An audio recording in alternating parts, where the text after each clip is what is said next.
कभी कभी एक इंसान का आखिरी फैसला कई लोगों की नई जिंदगी बन जाता है।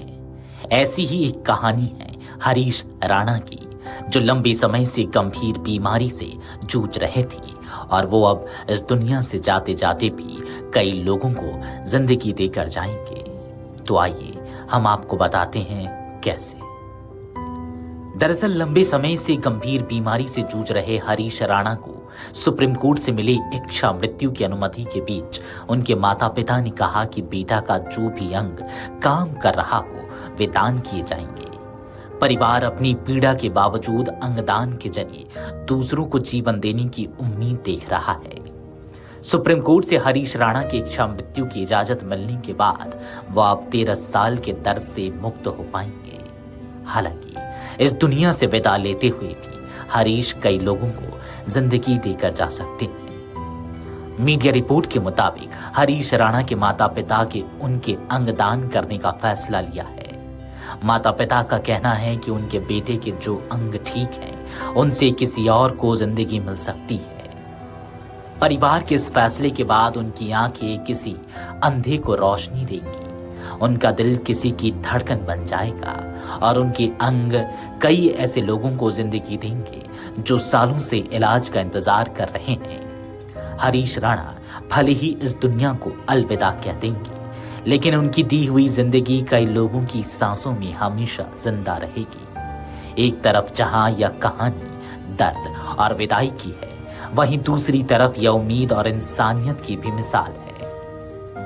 13 साल के संघर्ष के बाद हरीश राणा सुप्रीम कोर्ट के इच्छा मृत्यु के फैसले के बाद शनिवार को एम्स में शिफ्ट किए गए। उन्हें बेहद ही गोपनीय तरीके से एम्स के पैलिएटिव केयर विभाग में शिफ्ट किया गया है। विभाग में विशेषज्ञों की निगरानी में हरीश का लाइफ सपोर्ट हटाने की प्रक्रिया भी शुरू हो चुकी है। जुलाई 2010 में हरीश ने चंडीगढ़ यूनिवर्सिटी में सिविल इंजीनियरिंग में दाखिला लिया था।